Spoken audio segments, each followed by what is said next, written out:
স্বাগত ডিবিসি সংবাদে, সাথে আছি ইশরাত জাহান। প্রশাসনের আশ্বাসে প্রায় 4.5 ঘন্টা পর সড়ক ও রেলপথ অবরোধ প্রত্যাহার করে আবারও সড়ক অবরোধ করেছে তিতুমির কলেজের শিক্ষার্থীরা। দীর্ঘ সময় ট্রেন ও সড়কে যান চলাচল বন্ধ থাকায় সীমাহীন দুর্ভোগে পড়তে হয় যাত্রীদের। এছাড়া বিক্ষুব্ধদের ছোড়া পাথরে আহত হয়েছেন আটকে থাকা ট্রেনের শিশু সহ 3 যাত্রী। সরকারি তিতুমির কলেজকে বিশ্ববিদ্যালয় করার দাবিতে সোমবার বেলা 11:15টার দিকে ক্যাম্পাসে মিছিল করে প্রতিষ্ঠানটির শিক্ষার্থীরা। পরে মিছিলটি আমতলী মোড় হয়ে মহাখালী রেল ক্রসিং এলাকায় অবস্থান নেয়। এ সময় তারা সড়ক ও রেলপথ অবরোধ করে বিক্ষোভ শুরু করেন। এতে যান চলাচল বন্ধ হয়ে যায়। এছাড়াও আশেপাশের সড়কে তীব্র যানজটের সৃষ্টি হয়। সীমাহীন দুর্ভোগে পড়েন যাত্রীরা। লক্ষ লক্ষ হাজার হাজার গাড়ি আটকে রয়েছে পিছনে, এত কঠিন দুর্যোগে পড়ে গেলাম আমরা। বেলা 11:30টায় মহাখালী রেল ক্রসিং পার হওয়ার সময় নোয়াখালী থেকে ঢাকাগামী আন্তনগর উপকূল এক্সপ্রেসকে থামানোর চেষ্টা করে বিক্ষুব্ধরা, কিন্তু ট্রেনটি না থেমে গতি কমিয়ে চলতে থাকলে ইট পাটকেল ছোড়ে তারা। এতে ট্রেনের কয়েকটি জানালার কাচ ভেঙে যায়, শিশুসহ আহত হয় 3 জন। পরে কলেজের শিক্ষকরা ঘটনাস্থলে গিয়ে তাদের আশ্বস্ত করেন এই বিষয়ে উপদেষ্টা পর্যায়ে কথা বলা হবে। পরে ধীরে ধীরে রাজপথ ছেড়ে অবরোধ তুলে নেয় তারা। বিকেল 4টার দিকে মিছিল নিয়ে কলেজ ক্যাম্পাসের দিকে চলে যায় আন্দোলনকারী শিক্ষার্থীরা। মোহাম্মদ আল হাসিব, ডিবিসি নিউজ, ঢাকা। গাজীপুরে 2 কারখানার শ্রমিক ও এলাকাবাসী ত্রিমুখী সংঘর্ষে অন্তত 5 জন আহত হয়েছেন। আগুন দেওয়া হয়েছে একটি তৈরি পোশাক কারখানায়। বকেয়া বেতন ও কারখানা খুলে দেওয়ার দাবিতে 2টি কারখানা শ্রমিকদের সড়ক অবরোধের এক পর্যায়ে এই সংঘর্ষ বাধে। অবরোধে নবীনগর চন্দ্র মহাসড়কে দীর্ঘ যানজটে পড়ে চরম ভোগান্তিতে পড়েন যাত্রীরা। কাশিমপুরে বন্ধ ঘোষণা করা হয়েছে 28টি কারখানা। বকেয়া বেতনের দাবিতে তৃতীয় দিনের মতো সোমবার সকালে বিক্ষোভ শুরু করে বেক্সিমকো ইন্ডাস্ট্রিয়াল পার্কের শ্রমিকরা। গাজীপুরের চক্রবর্তী এলাকায় অবরোধ করা হয় নবীনগর চন্দ্রা মহাসড়ক। একই সময়ে মহাসড়কের জিরানি এলাকায় অবস্থান নিয়ে অবরোধ করে ডরিন ফ্যাশন লিমিটেড কারখানার শ্রমিকরা। 1 নভেম্বর থেকে অনির্দিষ্টকালের জন্য বন্ধ করে দেওয়া প্রতিষ্ঠানটি খুলে দেওয়ার দাবি জানান তারা। যে আমাদের বেতন ঠিক মতো দেয় না, 7 তারিখের মধ্যে বেতন আবার টাইম পরিশোধ করতে হইব, ঠিক আছে। তারপরে টিফিন বিল দিতে হইব 50 টাকা, মানে সরকারে যে নতুন করে নিয়ম করছে এটা এগুলো কিছু মানে না। যেগুলো স্টাফ খারাপ ব্যবহার করতো, ওয়ার্কারের সাথে খারাপ ব্যবহার করতো, মারধর করতো, গালিগালাজ করতো, তাদের নাম দেওয়া হয়েছে, 13 জনের নাম দেওয়া হয়েছে। এই জন্য মনে করেন যে ডরিন ফ্যাশনে এখন খালি মনে করেন যে এই গন্ডগোলের সৃষ্টি। বেলা 11:30টার দিকে বাগবিতণ্ডায় জড়ায় ডরিন ফ্যাশন ও বেক্সিমকো কারখানার শ্রমিকরা। শুরু হয় পাল্টাপাল্টি ধাওয়া ও সংঘর্ষ। শ্রমিকরা পানিশাইল ও কলতাসুতি এলাকায় ঢুকে পড়লে স্থানীয়দের সাথে ত্রিমুখী সংঘর্ষ বাধে। আহত হয় 5 জন। এ সময় উত্তেজিত শ্রমিকরা জিরানি বাজারের পাশে অ্যামাজন নেটওয়ার্ক কারখানায় আগুন দেয়। পাশে বাসাবাড়িও ছিল, বাসাবাড়িতে আগুন ছড়াইতে পারে না, আমরা দ্রুত ব্যবস্থা নিছি। আর যেহেতু এটা একটা নিট গার্মেন্টস, সেখানে জ্যাকেট তৈরি হয়, ফ্যাব্রিক ছিল, তুলা ছিল। আমরা এখানে এসে জানলাম যে শ্রমিক অসন্তোষের কারণে আগুন লাগিয়ে দিছে। শ্রমিক অসন্তোষের জেরে কাশিমপুর এলাকার 28টি কারখানায় সাধারণ ছুটি ঘোষণা করা হয়। বেক্সিমকোর ওয়ার্কারদের যদি বেতন যত দ্রুত দেওয়া যায় ততই ভালো। বেতন পেলে ওরা আমার ধারণা ইন্ডাস্ট্রিয়াল পার্কের ভিতরে ঢুকবে, আর বেতন না পেলে ওরা কিন্তু প্রত্যেক দিনই রাস্তায় এসে এই ধরনের বিশৃঙ্খল পরিবেশ বা পরিস্থিতি তৈরি করে রাখে। শ্রমিক বিক্ষোভের জেরে মহাসড়কে তৈরি হয় দীর্ঘ যানজট। ভোগান্তিতে পড়েন অসংখ্য মানুষ। DBC news desk. ক্ষমতায় গেলে জুলাই অভ্যুত্থানে নিহতদের নামে তাদের এলাকায় সরকারি প্রতিষ্ঠানের নামকরণের ঘোষণা দিলেন বিএনপির ভারপ্রাপ্ত চেয়ারম্যান তারেক রহমান। এছাড়া নানা কারণে যারা পঙ্গুত্ব বরণ করেছেন, রাষ্ট্রের পক্ষ থেকে তাদের জন্য সাহায্যের হাত বাড়িয়ে দেওয়ার প্রতিশ্রুতি তার। বিকালে জাতীয় প্রেস ক্লাবে গণ আন্দোলনে আহতদের হুইলচেয়ার বিতরণ অনুষ্ঠানে ভার্চুয়ালি যুক্ত হয়ে তিনি এসব কথা বলেন। গণঅভ্যুত্থানে আহত শহীদ পরিবারগুলোকে বিএনপির ভারপ্রাপ্ত চেয়ারম্যান তারেক রহমানের ধারাবাহিক সহায়তার অংশ হিসেবে বিকেলে জাতীয় প্রেস ক্লাবে পঙ্গুত্ব বরণকারী ছাত্র জনতা ও দুস্থদের মাঝে হুইলচেয়ার বিতরণ করে আমরা বিএনপি পরিবার। ভার্চুয়ালি যোগ দিয়ে বিএনপির ভারপ্রাপ্ত চেয়ারম্যান তারেক রহমান ঘোষণা দেন, আন্দোলনে নিহতদের স্মরণে তাদের নিজ নিজ এলাকায় রাষ্ট্রীয় প্রতিষ্ঠানের নাম দেওয়া হবে। ভবিষ্যতে ইনশাআল্লাহ জনগণের সমর্থন নিয়ে বিএনপি সরকার গঠনে সক্ষম হলে বিভিন্ন স্থানে এই শহীদদের নামে সেই প্রতিষ্ঠানগুলো নামকরণ করার একটি প্রস্তাবনা আমাদের রয়েছে, ইচ্ছা আমাদের রয়েছে। এ সময় দলের সিনিয়র যুগ্ম মহাসচিব রুহুল কবির রিজভী অভিযোগ করেন, সংস্কার বাস্তবায়নে 4 বছর সময় লাগার পেছনে ভিন্ন কোনো পরিকল্পনা থাকতে পারে। 4 বছর লাগবে সংস্কার করতে? কেন? সংস্কার তো যুগে যুগে বিপ্লব আন্দোলনের নেতৃত্ব দিয়েছে মানে পলিটিক্যাল পার্টি, যে বাচ্চারা আজকে যাদের 20, 22, 25 বছর বয়স, যারা ভোট দিতেই পারেনি, ভোট দেওয়াই জানে না, তারা আর কতদিন বঞ্চিত হবে? এছাড়াও সামাজিকভাবে যারা নানা কারণে পঙ্গুত্ব বরণ করেছেন তাদেরকেও সহযোগিতা করা হবে বলে জানানো হয়। আমরা বলেছি দ্রুততর সময়ের মধ্যে নির্বাচন। সাব্বির রোজ, ডিবিসি নিউজ, ঢাকা। দ্রুত নির্বাচন হওয়া দেশ ও জাতির জন্য মঙ্গল। ম্যান্ডেট না থাকায় অন্তর্বর্তী সরকার যতদিন থাকবে ততই সমস্যা তৈরি হবে, এমন মন্তব্য করেছেন বিএনপির মহাসচিব মির্জা ফখরুল ইসলাম আলমগীর। দ্রুত সংস্কার শেষে নির্বাচনের রোডম্যাপ দিতে অন্তর্বর্তী সরকারের প্রতি আহ্বান তার। মাওলানা আব্দুল হামিদ খান ভাসানীর ৪৮তম মৃত্যুবার্ষিকী উপলক্ষে জাতীয় প্রেস ক্লাবে আলোচনা সভা। এতে যোগ দিয়ে দেশের জন্য মাওলানা ভাসানীর অবদানের কথা তুলে ধরেন বিএনপি নেতারা।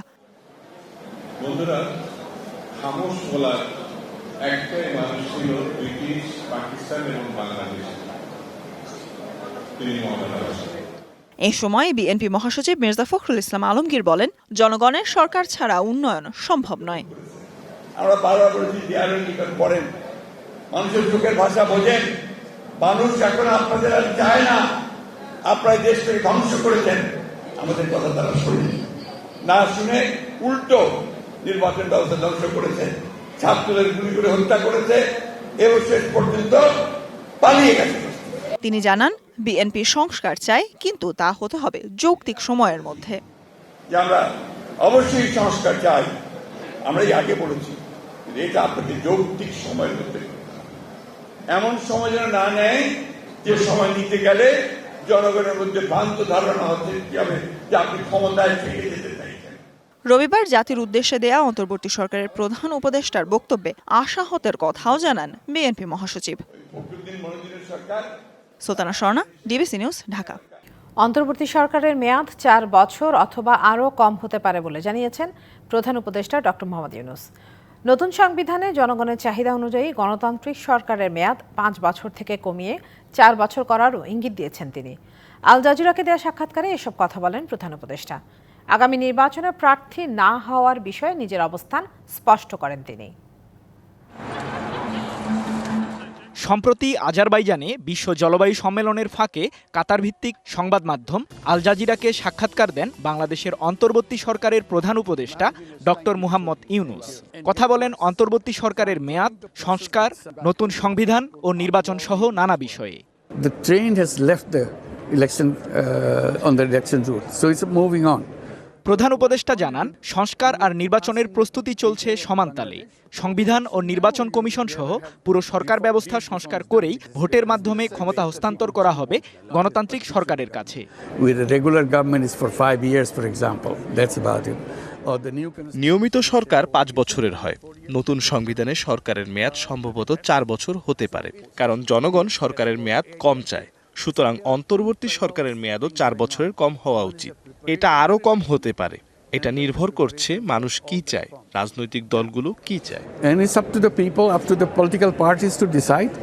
আগামী জাতীয় নির্বাচনে নিজে প্রার্থী হবেন কিনা এমন প্রশ্নের জবাব দেন doctor Yunus. No, I'm not a politician. না, আমি রাজনৈতিক ব্যক্তিত্ব নই। আমি অন্তর্বর্তী সরকারে আসার আগে যেসব কাজ এতদিন করে আসছিলাম সেগুলোই বাকি জীবন করে যেতে চাই। At my last stage of my life, I'm not going to change that. সংখ্যালঘুদের ওপর নির্যাতনের অভিযোগের বিষয়েও কথা বলেন প্রধান উপদেষ্টা। We keep reminding them, look, you are the citizen of the country. আমরা সব সময় তাদের আশ্বস্ত করে আসছি যে তারা আমাদের দেশের নাগরিক। সংবিধান তাদের মত প্রকাশের স্বাধীনতা, ধর্ম পালনের স্বাধীনতা দিয়েছে। আমরা এ বিষয়ে কাজ করছি। To make sure citizens enjoy the rights guaranteed. Banking খাতের দুরবস্থার জন্য আওয়ামী লীগ সরকারকে দায়ী করেন শান্তিতে নোবেলজয়ী এই অর্থনীতিবিদ। And the whole banking system is totally destroyed. Billions of dollars have been transferred from Bangladesh to doctor Yunus বলেন, অভিন্ন নদীর পানি বণ্টনে ভারতের সহযোগিতা প্রয়োজন। যুক্তরাষ্ট্রের নবনির্বাচিত প্রেসিডেন্ট ডোনাল্ড ট্রাম্প প্রশাসনের সাথে সম্পর্ক জোরদারে কাজ করার কথাও জানান প্রধান উপদেষ্টা। I had no interaction with President Trump in the past, so I had no problem with him in a personal way.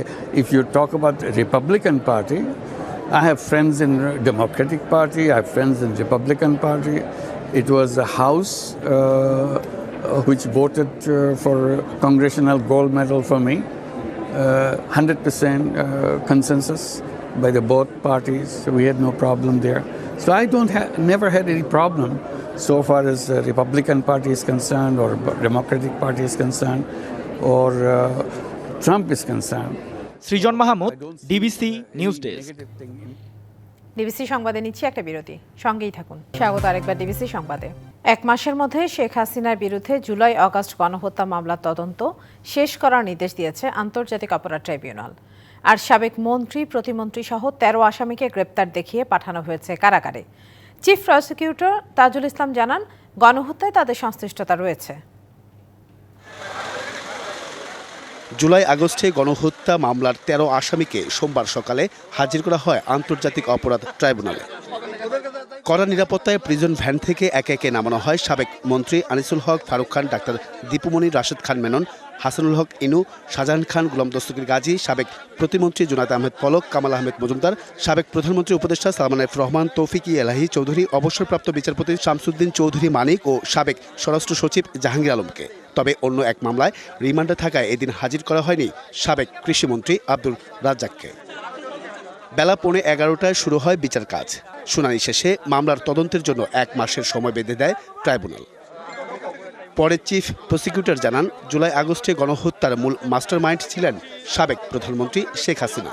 আর সোমবার হাজির করা হয় 13 আসামি, তার অন্যতম দোষর। আন্তর্জাতিক আইনে আপনারা জানেন যে অপরাধ সংগঠনের প্ররোচনা দেয়া, প্ল্যানিংয়ের সাথে থাকা, অপরাধ প্রিভেন্ট করতে শক্তি থাকা সত্ত্বেও প্রিভেন্ট না করা, যারা পারপিট্রেট করেছে তাদেরকে শাস্তি দেওয়ার ক্ষমতা থাকা সত্ত্বেও শাস্তি না দেয়া, এই সবগুলোই আন্তর্জাতিক অপরাধ ট্রাইব্যুনাল আইন 1973-এর অধীনে আইনে অপরাধ। এই অপরাধের দায় এই প্রত্যেক আসামির উপরে আছে, সেটা আমরা আদালতকে জানিয়েছি। তিনি ট্রাইব্যুনালকে জানান, বন্দি বিনিময় চুক্তি অনুযায়ী শেখ হাসিনাকে দেশে ফিরিয়ে আনার চেষ্টা চলছে। আইন শৃঙ্খলা রক্ষাকারী বাহিনীর রিপোর্ট যেটা দাখিল করেছেন 1 নম্বর মামলায়, যে একমাত্র আসামি শেখ হাসিনা, তার ব্যাপারে রিপোর্ট এসেছে তিনি দেশের বাইরে পালিয়ে আছেন, ভারতে অবস্থান করছেন। সেজন্য আমাদের পক্ষ থেকে আমরা ফর্মাল রিকোয়েস্ট পাঠিয়েছি ইন্টারপোলের কাছে রেড নোটিশের মাধ্যমে, যে তাকে পেলে যেন গ্রেপ্তার করা হয়। এদিকে আবেদনের প্রেক্ষিতে মামলার অভিযোগের কাগজ ও আসামির সঙ্গে কথা বলার অনুমতি দিয়েছে ট্রাইব্যুনাল। পাশাপাশি আসামিদের সাথে দেখা করতে পারবেন আত্মীয়স্বজনরা। কিসের অভিযোগের ভিত্তিতে তাকে অ্যারেস্ট করা হচ্ছে সেটা দেয়া হবে, অথবা পরে দেয়া যেতে পারে। তা আমরা যেহেতু অ্যারেস্টের সময় পাইনি আমাদের 2 আসামিদের ক্ষেত্রে, সেহেতু আমরা আবেদন করেছি, মাননীয় ট্রাইব্যুনাল সেটা বিবেচনা করে মঞ্জুর করেছেন। সাবেক প্রধানমন্ত্রী শেখ হাসিনা পলাতক থাকায় তার পক্ষে আদালতে কোনো আইনজীবী ছিলেন না। Ariful Islam, DBC news, Dhaka. Police ভেরিফিকেশনের ক্ষেত্রে পারিবারিক বা আত্মীয় স্বজনের রাজনৈতিক পরিচয়ে যেন কেউ চাকরি বঞ্চিত না হয়, সেই সুপারিশ করেছে পুলিশ সংস্কার কমিশন। দুপুরে স্বরাষ্ট্র মন্ত্রণালয়ের সভাকক্ষে স্বরাষ্ট্র উপদেষ্টা অবসরপ্রাপ্ত লেফটেন্যান্ট জেনারেল জাহাঙ্গীর আলম চৌধুরীর সাথে 1.5 ঘণ্টাব্যাপী বৈঠক শেষে সাংবাদিকদের সাথে মতবিনিময়ে এসব কথা বলেন পুলিশ সংস্কার কমিশনের চেয়ারম্যান সরফরাজ হোসেন। এছাড়া প্রাথমিকভাবে পুলিশ সংস্কারে বেশ কিছু প্রস্তাব রাখা হয়েছে বলে জানান তিনি। বলেন, কাউকে গ্রেপ্তারের আগে উচ্চ আদালতের নির্দেশ মানতে এবং যাকে গ্রেপ্তার করা হবে তার পরিবারের সদস্যদের অবশ্যই ফোনে জানানোর বিধানে সুপারিশ করেছে পুলিশ সংস্কার কমিশন। 31শে ডিসেম্বরের মধ্যে কমিশন পূর্ণাঙ্গভাবে পুলিশ সংস্কারের প্রস্তাবনা সম্পন্ন করতে পারবে বলে জানান তিনি। আইন আছে, কড়া আইন 54 আর সেকশন 167। 54 হলো যে ক্ষেত্রে পুলিশ অ্যারেস্ট করে উইদাউট এনি ওয়ারেন্ট। আরেকটা হলো 167, যেটা হলো আপনি যেখানে পুলিশ আপনার রিমান্ডে নেয়। এই দুটো বিষয় কিন্তু আমরা কোনো সিদ্ধান্ত মালিক ওটা সুপারিশ করা, আমরা হোম মিনিস্ট্রিও মালিক না, এটা আইন মন্ত্রণালয়ের আইন। শুধুমাত্র রাজনৈতিক কারণে কারো আত্মীয় স্বজন রাজনীতি করে, সরকারি দল করে না, এইসব যুক্তি দেখে আমাকে কিন্তু চাকরি হয়নি। তো আমরা এই জিনিসগুলো আমাকে বাদ দিতে সুপারিশ করছি। বরিশালের বাবুগঞ্জে দল বেঁধে ধর্ষণ ও হত্যার পর মরদেহ গুমের চেষ্টার মামলায় 2 জনকে মৃত্যুদণ্ড দিয়েছে আদালত। দুপুরে নারী ও শিশু নির্যাতন দমন ট্রাইব্যুনালের বিচারক আসামিদের উপস্থিতিতে রায় ঘোষণা করেন। পাশাপাশি 2 আসামিকে 1 লাখ টাকা করে অর্থদণ্ডের আদেশ দেন বিচারক। দণ্ডপ্রাপ্তরা হলেন শয়নচন্দ্র শীল ও সুমন ফকির। আইনজীবী জানিয়েছেন, 2022 সালের 12 জানুয়ারি রাতে ওই নারীকে নিজ বাড়িতে দল বেঁধে ধর্ষণ করা হয়। এরপর লাঠি দিয়ে পিটিয়ে হত্যা করা হয়। মরদেহ গুম করতে সন্ধ্যা নদীতে ফেলে দেয় সন্ত্রাসীরা। এই ঘটনায় নিহতের ছেলে বাবুগঞ্জ থানায় মামলা করেন। তৈরি পোশাক শিল্প মালিকদের ঢালাওভাবে ঋণ খেলাপি করা হবে না বলে জানিয়েছেন বাংলাদেশ ব্যাংকের গভর্নর আহসান এইচ মনসুর। দুপুরে সংবাদ সম্মেলনে সাংবাদিকদের এ কথা জানান তিনি। বলেন, যেসব মালিক সাময়িক সমস্যায় পড়েছেন তাদের পাশে থাকবে ব্যাংক। এ বিষয়ে সব ব্যাংকে নির্দেশনা দেওয়া হয়েছে বলে জানান গভর্নর। আমরা চাই যে যদি তাদের টেম্পোরারি অসুবিধা থাকে অবশ্যই আমরা দূর করার চেষ্টা করব। সেটা তো ক্লায়েন্টকে তো ভুলে গেলে হবে না, ক্লায়েন্টের সমস্যা থাকতেই পারে, ব্যাংকেও সেটা বুঝতে হবে। আমি কিন্তু আপনাদের মাধ্যমে সব ব্যাংকেই বলেছি এবং সরাসরি ডেকেও বলেছি যে ক্লায়েন্টের অসুবিধাটা কিন্তু বোঝার দায়িত্ব ব্যাংক কর্তৃপক্ষের। আমি অর্ধেক টাকা দিলাম, বাকি অর্ধেক দিলাম, ওই প্রজেক্ট তো ফেল হবেই। সেই জন্য ক্লায়েন্টকে দোষ দিয়ে লাভ হবে না, আমাকেও দোষ নিতে হবে। ডিবিসি সংবাদে নিচ্ছে আরেকটি বিরতি, সঙ্গেই থাকুন। এবার দেশ বিদেশের খেলাধুলার সবশেষ খবর জানাতে আমার সঙ্গে যোগ দিচ্ছেন সহকর্মী কনক মাহমুদ। কনক মাহমুদ। ইশরাত জাহান, আপনাকে ধন্যবাদ। সবাইকে আমন্ত্রণ খেলার দুনিয়ায়। দেশ বিদেশের খেলাধুলার আপডেট নিয়ে আপনাদের সাথে আছি আমি কনক মাহমুদ। চলে গেলেন কিংবদন্তি ফুটবলার ও স্বাধীন বাংলা ফুটবল দলের অধিনায়ক জাকারিয়া পিন্টু। হৃদরোগে আক্রান্ত হয়ে 81 বছর বয়সে শেষ নিঃশ্বাস ত্যাগ করেন তিনি। পরিবার ও সতীর্থদের আক্ষেপ, জীবদ্দশায় যথাযথ মর্যাদা পাননি এই ফুটবলার। লন্ডন থেকে মেয়ে ফিরলেই রাষ্ট্রীয় মর্যাদায় দাফন সম্পন্ন হবে জাকারিয়া পিন্টুর।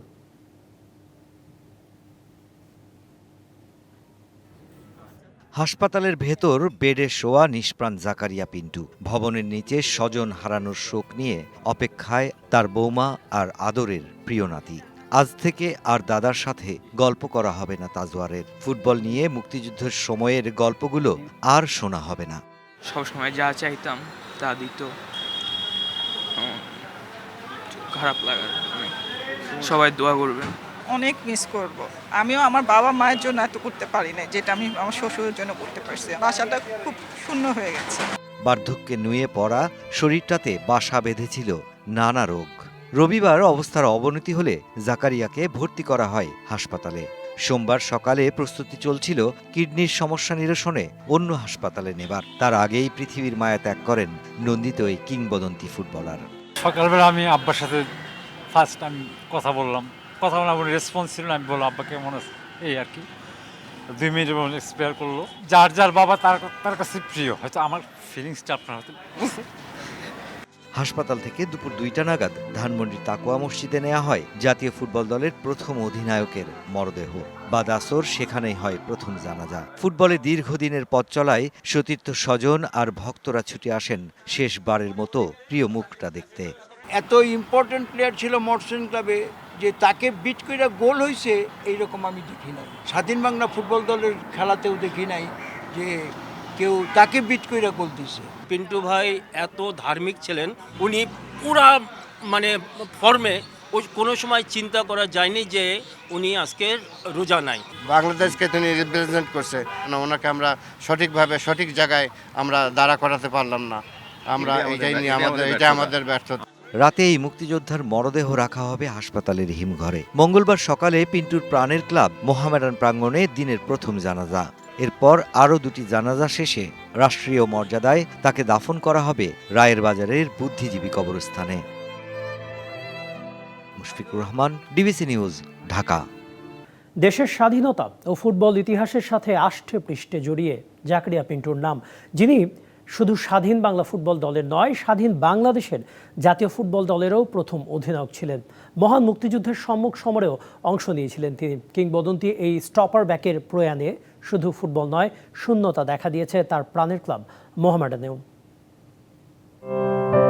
দেশের স্বাধীনতার ইতিহাসের অবিচ্ছেদ্য অংশ 1971-এর মহান মুক্তিযুদ্ধ। আর সেই মুক্তিযুদ্ধের বড় একটা অধ্যায় জুড়ে আছে স্বাধীন বাংলা ফুটবল দল। রক্তক্ষয়ী সংগ্রামের মাঝে যেই ফুটবলাররা দেশের বাইরে লড়াই করেছেন স্বাধীনতার স্বীকৃতির জন্য, সেই দলেরই অধিনায়ক ছিলেন জাকারিয়া পিন্টু। সে সময় সম্মুখযুদ্ধের ময়দান থেকে নদিয়ার কৃষ্ণনগরে স্বাধীন বাংলা ফুটবল দলের ক্যাম্পে যোগ দেন মুক্তিযোদ্ধা জাকারিয়া পিন্টু।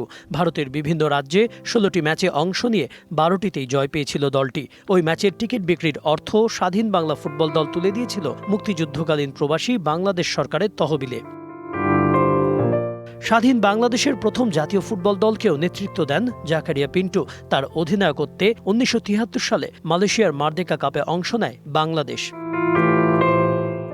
জাকারিয়া পিন্টুর জন্ম নওগাঁয় 1943 সালে, যদিও তার ফুটবলার হয়ে ওঠার গল্পটা বরিশালে। বরিশালের বিএম কলেজকে শেরেবাংলা শিল্ডে চ্যাম্পিয়ন করেন তিনি। 1957 সালে নিজের ফুটবল শৈলীর জন্য ইস্ট এন্ড ক্লাবের হয়ে সরাসরি প্রথম বিভাগে খেলার সুযোগ পান তিনি।